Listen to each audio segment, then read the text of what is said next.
Ora, seja bem-vindo então à Sem Igual Rádio. Nós estamos hoje aqui a propósito da celebração do 6º aniversário da nossa emissão contínua 24 horas por dia.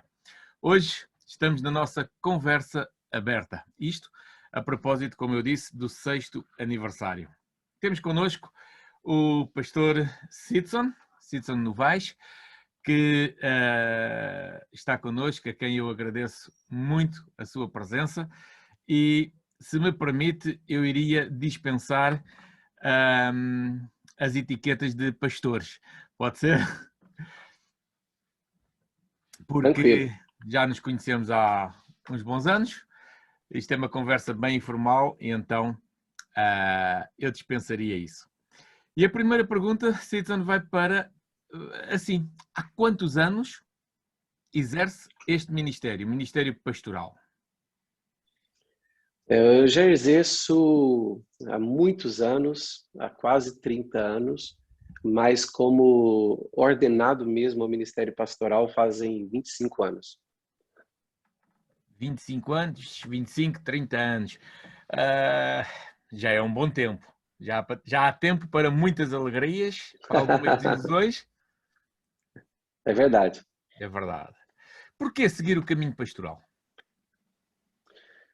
Foi uma inclinação do coração ao experimentar a presença de Deus e a transformação de vidas de pessoas, ainda quando eu morava no Brasil, ainda era um jovem.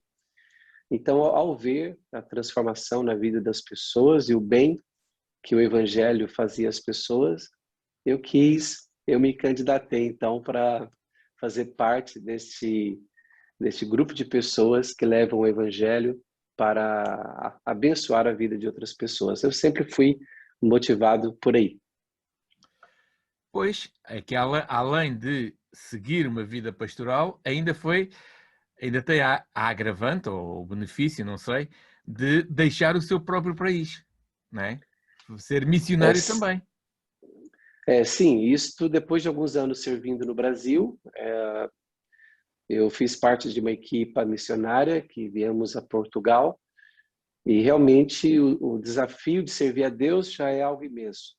E acrescentando ainda o facto de deixar para trás família e a nação, realmente, como disseste muito bem, pesa mais, porque realmente a distância, principalmente da família, é algo que, principalmente há 26 anos atrás, 25 anos atrás, em vista não haver as facilidades que temos hoje com a internet, as redes sociais, antigamente eu tinha que falar com a família através de ligação telefônica, que era caríssimo. Só para você ter uma ideia, eu só podia falar 5 minutos ao mês, e isso já era uma porcentagem grande do meu orçamento Pois, familiar. eu acredito isso piamente. A minha esposa é de Abrantes e quando nós há 30 e quase há 40 anos nós namorávamos, mesmo dentro do país, nós não tínhamos ligação direta. Portanto, mesmo aqui já era uma confusão ligar daqui para Abrantes, que está aqui a 150 quilómetros. Isto há 40 anos era muito complicado. Pois, para o Brasil, mais um bocadinho. Sim, senhor. Olhando para os dias de hoje, as vocações para o ministério, as vocações chamadas para as pessoas, para pastores, para obreiros, será que isso existe da mesma maneira como há 30, 40 anos atrás ou hoje é mais difícil? Olha, se nós formos olhar para aquela vocação que levava as pessoas, né, a um seminário, para estudar no seminário, ficar ali no seminário 3, 4, 5 anos, se formos olhar para esse modelo, realmente está em declínio, porque já bem menos pessoas interessadas em se preparar desta forma para a vocação ministerial. Uhum. Mas a igreja tem se adaptado às novas realidades do mundo e a igreja tem formado, né, novos ministros através de outros modelos. Então, eu não sei dizer se no geral realmente está em declínio, porque podemos ver que através de novos modelos há muitas pessoas que estão a ser formadas ministerialmente dentro desses novos modelos. O facto é que a igreja continua, não é? E continua a ter os seus obreiros. Com certeza, e eu penso que a igreja, o Vitor, aí todos os ouvintes aí da rádio, Jesus prometeu, né? Eu edificarei a minha igreja e as portas do inferno não prevalecerão contra ela. Então Jesus, ele sempre vai edificar a igreja. O que vai acontecendo que antes as mudanças aconteciam de século em século praticamente, ou de 2 em 2 séculos. Hoje em dia as mudanças acontecem de 15 em 15 anos, em 30 em 30 anos, e agora até de 10 em 10 anos, e com a pandemia ainda as mudanças são mais rápidas. Então o que as pessoas estão a sentir, perceber realmente é que a igreja está se ajustando às novas realidades. Mas eu acredito que a quantidade de pessoas interessadas em servir a Deus continua a crescer. Certo, é bom e é necessário porque o mundo precisa, e Portugal precisa, de gente que se disponha a pregar o Evangelho e a ir um pouco mais longe. O Sidson é pastor de uma igreja, de uma denominação, de uma igreja grande em Portugal, de que eu fico muito contente quando vejo gente a ter gente nas suas congregações, a crescer. Isso para mim é sempre uma alegria e um motivo de gratidão a Deus. Assim, num minutinho ou dois, Sidson, origem da denominação, origem do grupo, o que é que o grupo tem feito nestes tempos para continuar a crescer e continuar a levar o Evangelho mais longe às pessoas? Nomeadamente em Portugal, mais longe em Portugal, neste caso. Sim, o nome é Missão Cristã Internacional. Não há o nome igreja, né, na nossa denominação, mas somos uma igreja e também uma obra missionária. Porque desde quando nascemos como igreja, como Missão Cristã Internacional, que em Portugal é conhecido mais como MCI, nós nascemos com o propósito de plantar igrejas. Então, por isso, do nome Missão Cristã Internacional. É uma igreja local, em que há cultos e tudo, mas também nós temos um ADN de missões para a plantação de novas igrejas. E ao longo desses anos, já somos 14 igrejas em Portugal e mais algumas outras dezenas de igrejas em outros países. Então, a nossa realidade é esta, a nossa base hoje está em Sintra. Quem quiser nos conhecer melhor, tem o nosso website, missãocristã.pt. Bora, nem preciso perguntar, assim é que é. É muito mais prático. Bom, crescer, ter igrejas novas, plantar igrejas é uma necessidade grande em Portugal, em que todos nos devemos envolver, e realmente é importante ver igrejas fiéis, igrejas que pregam a palavra, a nascerem, a aparecer. E também tenho reparado realmente nos últimos anos, muitos dos novos nomes não têm a palavra igreja. Por exemplo, no caso, MCI, Missão Cristã Internacional. Isso é fruto dos novos tempos? Olha, por acaso eu não sei, porque na época que nós fizemos isso é porque o nome nos agradou, justamente pelo facto de remeter para uma ideia de avanço, né, e de missões, e de plantação de novas igrejas. Mas depois que nós fizemos isso, né, que a nossa igreja já existe aqui em Portugal há bastante tempo, há 23 anos, e na verdade agora fez 24 anos, em fevereiro, agora que eu lembrei, 24. Então, na época não havia vamos colocar, esta onda. Mas realmente, como estás a dizer muito bem, parece que começou a se tornar algo normal. Centro de adoração, comunidade não sei o quê. Exatamente. Uhum. Não, é porque o meu próprio, o próprio nome da minha igreja, onde eu estou, é um nome de que eu particularmente, enquanto nome, não gosto, porque traz confusão às pessoas, e estes novos nomes são nomes que as pessoas acabam por entender melhor. São nomes mais acessíveis. É verdade.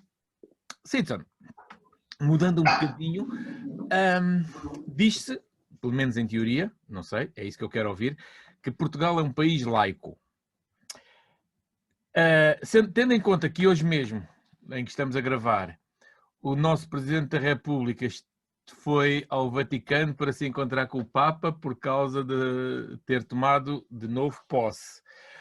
Será que este ser laico é mais teórico ou é uma prática verdadeira? E eu estou aqui a observar qualquer coisa mal.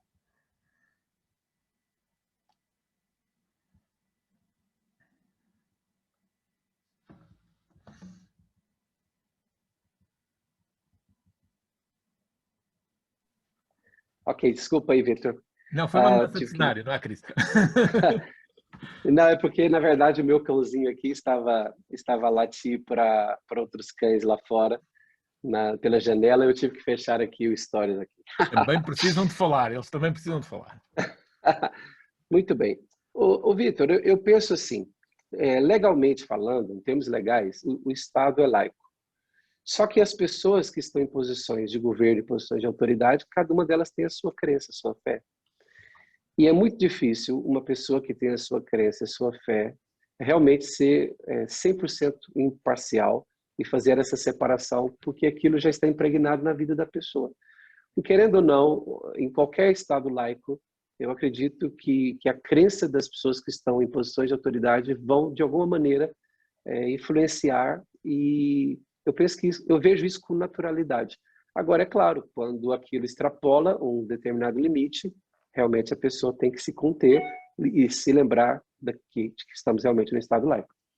É que eu ainda não tinha esta notícia do presidente hoje ter ido ao Vaticano, mas eu tinha esta pergunta porque muitas vezes nós vemos os líderes religiosos a serem chamados para atos públicos, por exemplo, realizar missas por um determinado assunto, benzer os carros dos bombeiros, é uma coisa que acontece muito, chamarem o padre, chamarem o líder religioso da aldeia, isso, para ir benzer o carro dos bombeiros, e a mim dá-me a ideia que aí essa separação entre a laicidade e o governo em si, a nação em si, não fica muito definida, daí eu ter trazido esta ideia, mas sim, senhor.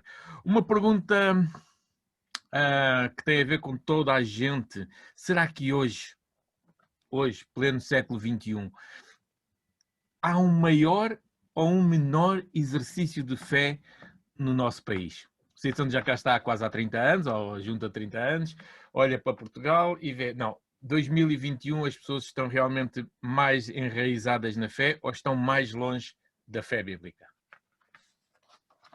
Olha, eu tenho uma visão otimista em relação a esse assunto, porque o que eu acredito é que o seguir, aquele seguir cegamente uma religião ou uma tradição, isto tem vindo a se perder nas últimas décadas, e isto se percebe não somente na Igreja Católica, mas nas igrejas evangélicas e outras. Eu acredito que a população da nossa geração, Vitor, é uma população que tem acesso a mais e melhores informações. Então, eu acredito que hoje, quando uma pessoa se define no que se refere à fé, ela o faz com muito mais consistência e conhecimento de causa. Então, a minha visão positiva nesse sentido é que pode parecer que há menos pessoas a seguir uma fé, mas eu acredito que as pessoas que estão a aderir, principalmente as que atualmente estão a aderir, elas estão a fazer com mais conhecimento. Esta é a minha visão. É claro que eu não estou a falar, não estou a generalizar, porque há muitos absurdos por aí, há muitas coisas que fogem realmente do bom senso. Tirando estas questões, eu acredito que a fé, as pessoas que realmente queiram andar em fé daqui para frente, com toda a informação que nós temos disponível nos meios de comunicação e nas redes sociais, e com toda a legislação que está em vigor, eu acredito que as pessoas que queiram entrar e seguir uma fé é porque elas terão feito uma decisão mesmo de coração e com muita sinceridade. Porque, querendo ou não, eu observo que muitas pessoas que tomaram a decisão assim, outrora, na verdade, elas apenas começaram a fazer parte de um grupo de amigos que tinham uma fé e elas adaptaram a vida delas àqueles hábitos, aqueles amigos e daquele grupo, daquela igreja. Mas quando vem uma pressão como essa da pandemia, é que se percebe que a fé dessas pessoas não estava bem enraizada. E eu acredito que daqui para frente vai ser mais fácil nós tomarmos posicionamento, né? As pessoas vão realmente definir o que elas querem ser, o que elas não querem ser. E vivemos numa época, para mim é muito aquilo que é bíblico, né? Sim, sim ou não, não, ninguém em cima do muro, os que estão em cima do muro vão ter que sair para um lado ou para o outro. É, havia muito o grupinho cristão, não é? O grupinho que ia ao culto ao domingo ou à igreja ao domingo e pronto, e depois logo se via. Vamos ver se fortalecemos a nossa fé mesmo e se toda a gente assim caminha. Será que a maior necessidade em Portugal, até porque sendo vocês uma igreja que planta igrejas, será que a maior necessidade em Portugal é mesmo a proclamação do Evangelho? Portugal precisa mais disso do que... Bom, vou exagerar um bocadinho, ou talvez não. Será que Portugal precisa mais da proclamação do Evangelho do que vacinas? É um exagero, atenção, é uma imagem só para ver as necessidades. Sim, sim. Vacina faz falta também. Eu penso que são coisas diferentes, cada uma no seu lugar, Claro, e claro. todas elas são importantes. Mas eu entendi a sua ideia, entendi a sua pergunta, entendi aí o exagerar. Mas, ô Vitor, eu realmente acredito que realmente, acredito nisso mesmo. Acredito que a população de Portugal precisa conhecer o plano de Deus para a salvação da humanidade. Isso não quer dizer que nós devemos entregar a mensagem da salvação, vamos colocar assim, diretamente. Eu vou explicar por que eu penso assim. Não adianta nós sabermos que as pessoas precisam conhecer o plano de Deus para a salvação do homem. E não adianta nós levarmos esta mensagem, simplesmente comunicando uma mensagem para pessoas que elas ainda não entenderam que precisam de salvação ou precisam desta mensagem. Ou seja, se as pessoas não se dão conta de que elas precisam de um Salvador, de que elas são pecadoras, o levar esta mensagem, pode ser que a mensagem não entre, porque realmente a pessoa não teve esta consciência da necessidade. Quando eu leio os evangelhos, Vitor, eu vejo que Jesus, quando ele entrava nas cidades e tudo, o que Jesus fazia? Jesus demonstrava o poder de Deus que havia chegado, né? Chegado o poder de Deus, o reino de Deus. Então Jesus curava os doentes, Jesus dava ensinamentos que contradiziam a religiosidade dos religiosos da época, fariseus, saduceus e tal. E quando as pessoas percebiam que Jesus era um homem de Deus, de fato, então Jesus anunciava, arrependei-vos, né? Arrependei-vos, né? Seja aquela mensagem que o próprio João Batista pregava. Só que é complicado você pregar essa mensagem, porque eu já fiz isso aqui em Portugal. Falar da salvação para pessoas que ainda não entendem que precisam de um Salvador.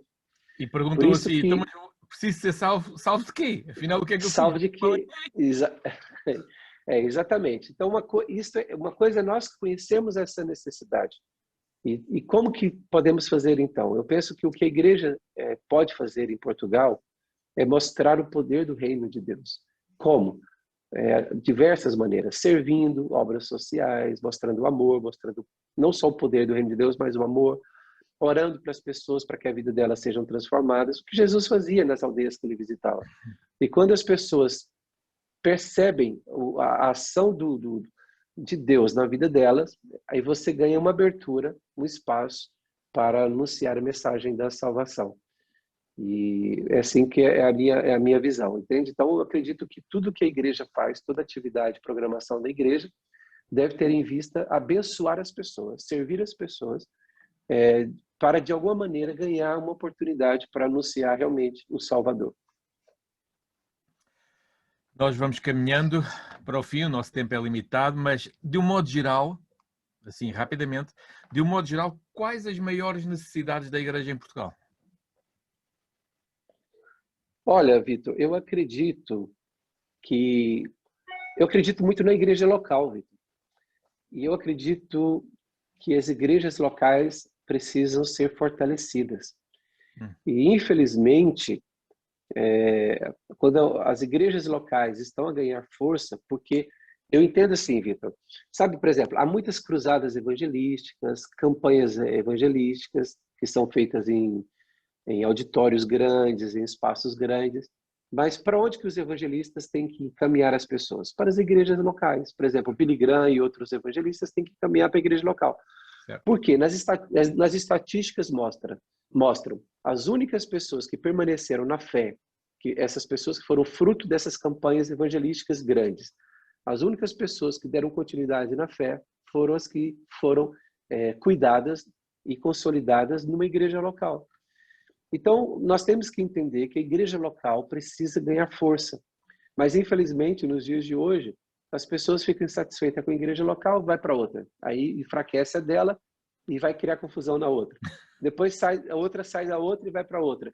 E no final, nós estamos com as igrejas locais tentando romper, crescer, mas não conseguem. Eu acredito que plantação de novas igrejas e fortalecimento das igrejas locais é o que a igreja de Portugal mais precisa. Porque é na igreja local que as pessoas são cuidadas, as famílias são pastoreadas, as crianças aprendem o evangelho. E, infelizmente, muitas obras para-eclesiásticas que se beneficiam dos crentes das igrejas locais, muitas vezes não reconhecem, não respeitam e não são gratas pelo que a igreja local providencia. Então, eu não sou contra os trabalhos, ministérios para-eclesiásticos, eles são importantes, mas eles só existem por causa das pessoas que estão nas igrejas locais.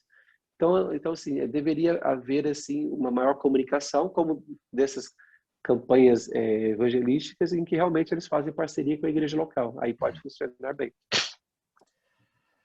Nós tínhamos aqui conversa para muito tempo. Boas conversas, bom tempo. Mas tenho mais duas questões, Chiton.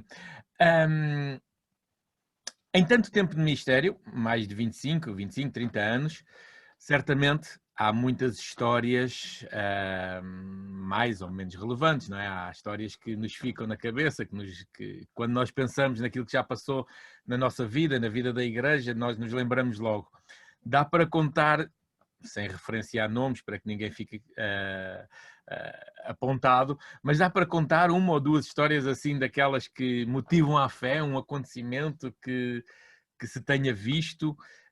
Eu pessoalmente tive uma experiência agora há bem pouco tempo, uma experiência que eu não esperava ter, mas pronto, tive uma grande experiência com o Senhor. Mas certamente nós temos experiências na nossa vida, na vida pastoral, na vida da igreja. Há alguma coisa que nos possas contar assim rapidamente? Olha, Vitor, são muitas experiências, né, que nós temos e a gente sempre ouve o testemunho de muitas pessoas. Mas eu estou a lembrar aqui agora de uma conversa que eu estava a ter com uma pessoa semana passada, e porque foi o irmão dessa pessoa, ela foi diagnosticada com aquele problema no pulmão, enfisema pulmonar, e derivado a muitos anos de vício, né, de cigarro, né, de tabaco. E naquela conversa, nós começamos a nos lembrar das pessoas que chegaram para a nossa igreja nesses últimos anos, e nesses 20 e tal anos, e que elas logo quando chegaram para a igreja conseguiram deixar a dependência do tabaco. E, por exemplo, nós temos algumas pessoas no nosso meio que já deixaram há 15, outras deixaram há 20 anos. E essas pessoas são muito gratas a Deus, porque os amigos delas que continuaram no vício, hoje estão mortas ou estão a fazer tratamentos por causa de doenças causadas pelo tabaco. E elas são tão gratas a Deus porque elas dizem, para além de eu receber Jesus, o Evangelho, a salvação, ainda tive a minha vida prolongada, porque depois de fumar por 20 anos, já faz 20 anos que não fumo. E nós temos algumas pessoas assim na nossa igreja, e é muito, muito bom nós vemos que a igreja realmente faz uma obra social, não é, Vitor? Não é, Vitor? Imagina essas pessoas, elas estão até a dar uma economia para o sistema de saúde da nação, entende? Então, assim, a igreja ela faz uma obra social só na transformação de uma vida já é uma obra social que é feita. Então, marido ou seja, quando havia violência no lar e em famílias, que daria problemas legais com advogados, justiça, ou seja, a pessoa vai para a igreja e Deus liberta, restaura casamentos. Então, a igreja faz algo maravilhoso. E agora, algo bem recente que eu posso dizer, tem a ver com algumas grávidas da nossa igreja, que os médicos, no início da gravidez, disseram que o melhor seria elas interromperem a gravidez por causa da formação do bebê, porque possivelmente iria nascer com síndrome de Down. E essas mães, por serem da igreja, não aceitaram a indicação, né, a sugestão, e deram continuidade à gravidez. E a criança dessas duas mães já nasceram e nasceu sem problema algum. Temos um Deus que está perto, não é? Amém, glória a Conhecido Deus. pelo nosso Louvado nome, seja o nome do Senhor. que sabes, o Deus da vida, não é? O Deus da vida. E que transforma, restaura. E é bom nós ouvirmos esses testemunhos, porque são as realidades que não se passaram escritas na Bíblia, mas que se passam em pleno século XXI, onde nós estamos, não é? Exatamente. Às vezes as pessoas, mas isso está na Bíblia, já foi há tantos anos, já não tem nada a ver com o hoje. Mas não, é hoje acontece. Hoje as coisas acontecem. O nosso tempo já foi esgotado há uns instantes, mas não faz mal. Por mim estamos bem. Vamos terminar. Sidson, a Sem Igual Rádio fez que está a fazer 6 anos. 6 anos de emissão exclusivamente cristã. Música cristã, muita música brasileira, porque em Portugal há pouco. Eu acho que devemos ter as músicas portuguesas, devemos ter todas, não sei, mas muita música brasileira. Música portuguesa, temos uma equipa de algumas pessoas a trabalharem, a colaborarem, toda a gente é voluntária. Faz falta rádios assim em Portugal? Acredito que sim, porque nós temos que comunicar o Evangelho através de todos os meios que estiverem à nossa disposição. E a verdade é essa, Vitor. Nós não sabemos quantas pessoas vão ouvir, mas sabemos que aquelas que ouvem, aquilo pode ser a grande diferença na vida delas. E é até aquela história, né, que o rapaz que estava na praia, e ele pegava ali como se fossem uns pequenos caranguejozinhos que o mar joga para a areia, e eles iriam ali morrer, e o rapaz saiu, só que aquilo havia dezenas de milhares na praia. O rapaz pegou um e jogava para dentro do mar, pegava outro e jogava para dentro do mar, e uma pessoa passou e falou assim: você é louco? Você sabe que você não vai conseguir salvar todos esses caranguejinhos? E ele pegou um e falou assim: todos não, mas esse aqui eu vou. Pois Então, exatamente. Então, assim, nós não sabemos, ainda que nós façamos bem a uma só pessoa, já valeu a pena o nosso trabalho. Quero parabenizar, então, a rádio pelo excelente trabalho que está a fazer. Que Deus continue a vos abençoar, toda a equipe que faz parte desse trabalho, todos aqueles que são voluntários também, e que vocês possam permanecer animados, sabendo que o fruto, vocês não conhecem todos os frutos, porque muitas pessoas são anônimas, ouvem, são abençoadas, mas nem às vezes conseguem mandar uma mensagem agradecendo nem nada. Mas o que importa é que a obra está sendo feita. Parabéns para vocês. Deus abençoe. Deixa-me só ter uma palavra de oração. Amém. Pai de amor, obrigado por esta oportunidade de estarmos juntos aqui, eu e o pastor Sidson, Senhor, e quero rogar a tua bênção, Senhor, sobre o seu ministério, o ministério que tu lhe tens confiado, aqueles que estão com ele, aqueles que em cada dia, Senhor, se preparam para que a tua palavra seja anunciada. Aqueles que anunciam a tua palavra, Senhor. Fortalece a cada um. Muito obrigado pelos testemunhos de hoje, por aquilo que dissemos, por aquilo que queremos levar mais longe. Obrigado porque temos liberdade em Portugal para podermos falar a tua palavra. Dá-nos sabedoria em cada momento. Abençoa a Sidson, Senhor, abençoa a família, abençoa os ministros que pregam e anunciam a tua palavra dia a dia. Obrigado, Pai, por tudo. No nome e por amor de Jesus oramos. Amém. Amém. Sidson, no meu muito obrigado, o nosso muito obrigado, que Deus continue a abençoar e até breve. Encontramos-nos por aí. Tá, Deus abençoe. Um grande abraço. Um abraço grande. Obrigado.